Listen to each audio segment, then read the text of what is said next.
Am I the butthole for asking my mother-in-law to prove her case with a logical question? So my mother-in-law is overbearing and believes she's a matriarch and therefore more important than everyone else. I had a baby girl in March, and she was insufferable. She believed she could veto our baby name. Our baby name is not weird, but she thinks it's bad because it's not from the Bible. Think like Aaron, Emma, Brooke, etc. Veto our choice of nursery colors. We picked blue-green and not pink like she wanted for a baby that's not even hers in a house she didn't live in, and a million other things. My next battle is childcare. I returned to work in June and my husband and I have picked a daycare that is one door down from my office. It's highly ranked, has great programs, and it's very convenient for me to just take my daughter with me on the way to work. Plus they have a policy where I can pop in up to 3x a day to visit or nurse. Amazing all around. Husband agrees too. Well, mother-in-law is upset because she wants to be childcare. She wants us to drop the baby off at her house, 20 minutes out of my way, and pick her up, every day. She's been whining about it ever since we told her our plans. I want to watch her. Why won't you let me? We tell her our reasons outlined above, and she says, but why does that matter when I want to watch her so bad? We finally got tired of it, so I calmly asked, can you please provide me a logical, moral, or legal reason why what you want for our child overrides what we, the actual parents, want for our child? If you can, we'll consider your request. She went silent and then yelled that we were cold, emotionless robots, started crying and hung up the phone. Now my husband's younger brothers are blowing up his phone that we are so mean to mommy and why won't we just let her have a thing she wants. So, are we the buttholes? Not the butthole. Your request was very reasonable, and she flipped out because she knows she has no leg to stand on. Typical narcissist BS. Play the victim when you're backed into a corner. Not to mention, do you want a woman like this spending 5 days a week with your daughter? Think about how many battles there will be on child-rearing techniques, rules, diet, and the kind of ideas she would fill the child with once she's old enough to understand. Original poster and her husband are fortunate that they can afford daycare and have such a great option available to them. This. As an elementary educator, please do not give child care to entitled grandparents if you don't have to. These kids start school without the ability to follow directions, cooperate, wait their turn, or not be the first/best for everything. You can be amazing parents, but having spent the school week with grandparents who have proven to have no boundaries can be a disaster when the first go to school. Don't forget that awesome one-on-one time on that commute. My DD and I made up silly card games and talked about our days and all sorts of things. When she was in high school, she asked if I could take her to school in the mornings. When I asked why, she said because I love our good conversations in the car. Sad face, romantic face, smiling face with hearts. All our best conversations were always in the car. My mother used to drive me to school and I was so quiet she forgot I was in the car and took me to work with her. I was sitting in the front seat too. Laughing out loud. My dad at least 3x a semester would zone out and start taking me to his work instead of my school. Every time I'd say, Dad, where are we going? And he'd go, I'm going to work. Crap, school, then turn around.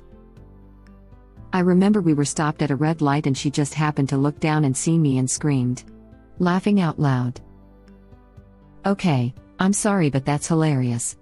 It's all right, my parents would drop me off places and forget about me, too. The best was when my dad dropped me off at the neighbor's house. I was supposed to be there for an hour while he ran an errand, but then he forgot about me and left me there all day, until dinner. In the age before cell phones. It's okay, the neighbor lady got back at my dad, she was a baker, and I spent all day eating sugar, laughing out loud. Best day ever. Helpful for the good old self-esteem. Laughing out loud. My dad drove my sister and me to school most mornings, 20 to 30 minutes typically. Part of the reason was it forced him to wake up and get out of bed, but he also really liked the time he got to spend with us. He died when I was 14 and she 13. That car time mattered a whole lot. Hug.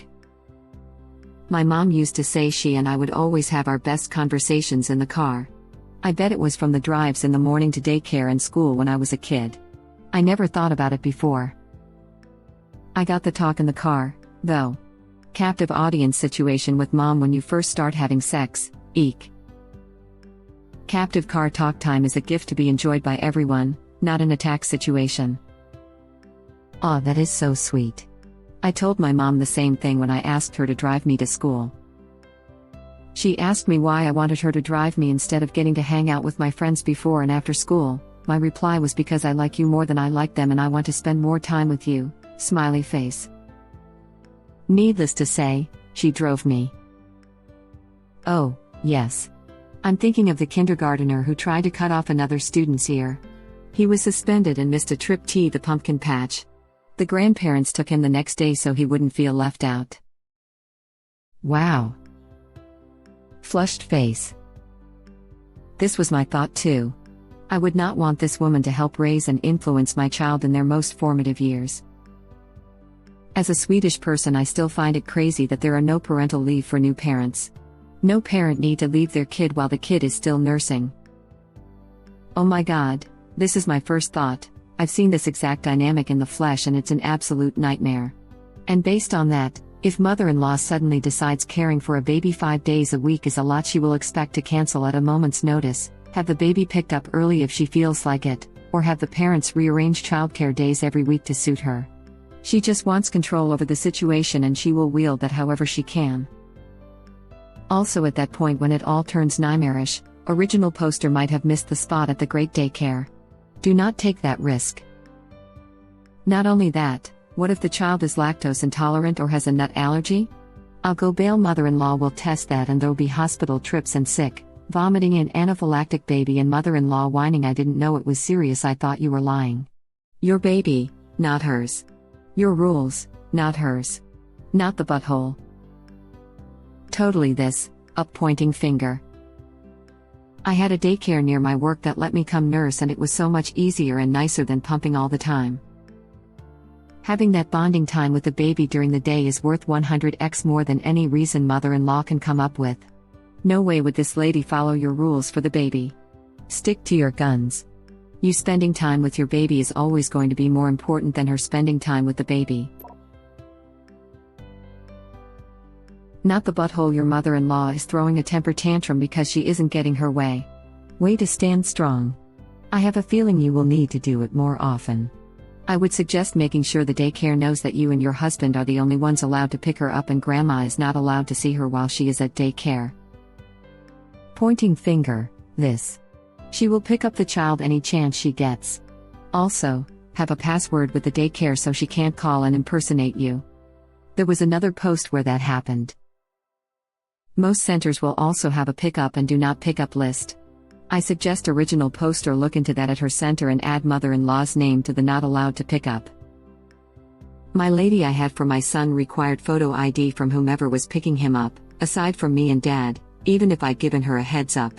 She also just had a list of who was allowed to get him and all others were told no unless I had let her know someone else was getting him. She was wonderful. It's how it should be. At my center we require a pickup list and we add first time anyone other than the parent comes so we know who is picking up. Also new staff also add before releasing a child to a parent or relative if they don't know them. Agree with both of you. Also throwing a tantrum because they're not getting their way? Tattling to other people and making mommy and daddy look like bad guys? Forcing opinions down everyone's throats? I wouldn't dare leave a child alone with someone like that. Kids need a good role model. You can't have a child babysitting a child. Not the butthole. Tell your bills that she is throwing a temper tantrum worse than your daughter and you don't want one baby watching another. Not the butthole. It is your child, not hers. She might have personal issues going on, but I don't know. Seems odd that she wants to be that controlling. Here, have a hug award. Original poster replies. She believes she is the matriarch of the family for one thing, and the other thing is that she doesn't have any daughter but always wanted one. When she found out we were having a girl, she shrieked in delight that she finally gets her baby girl. She's nuts.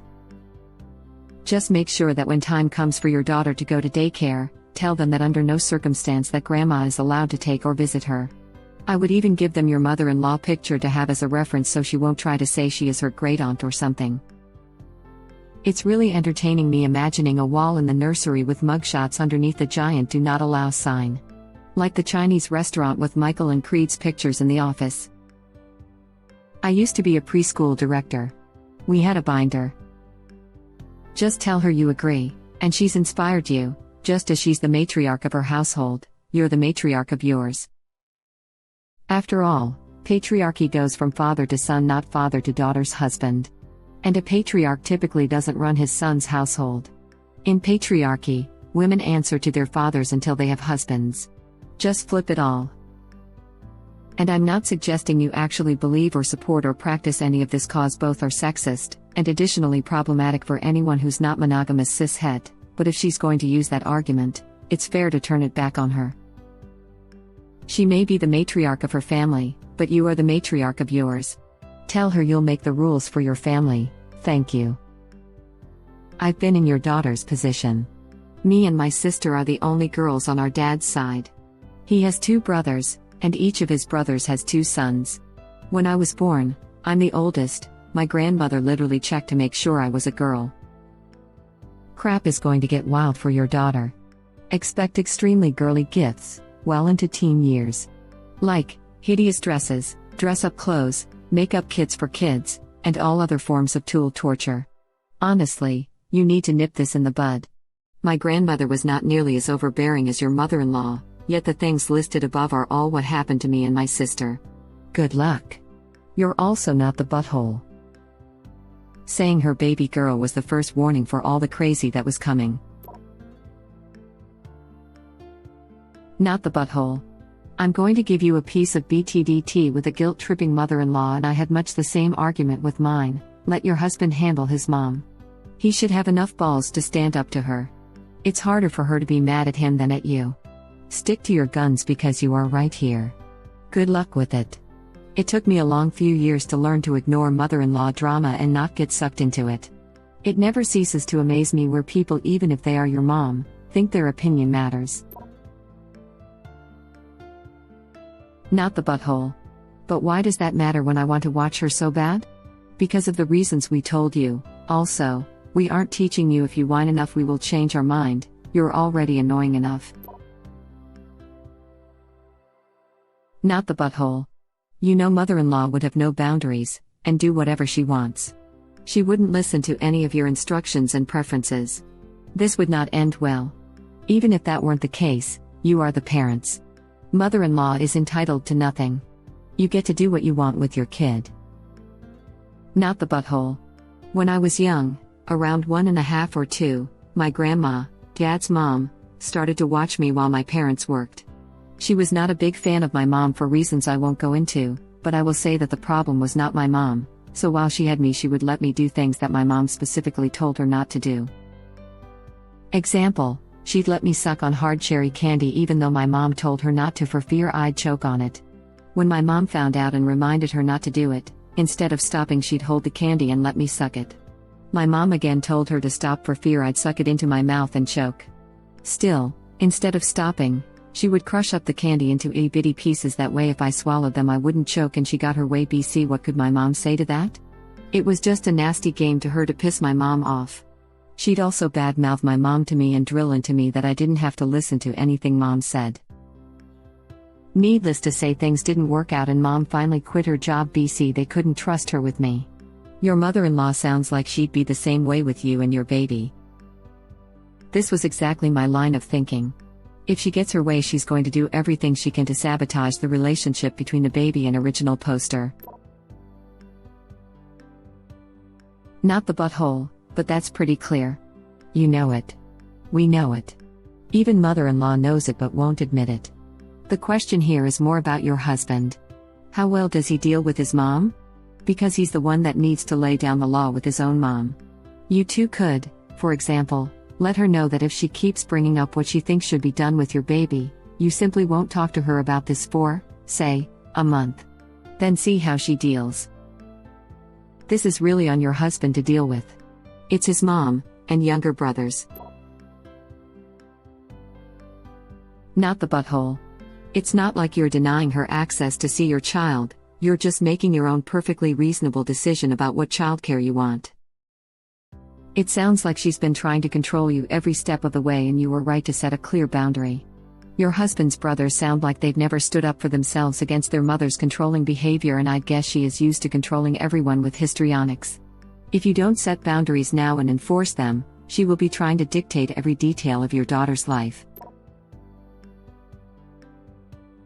Not the butthole.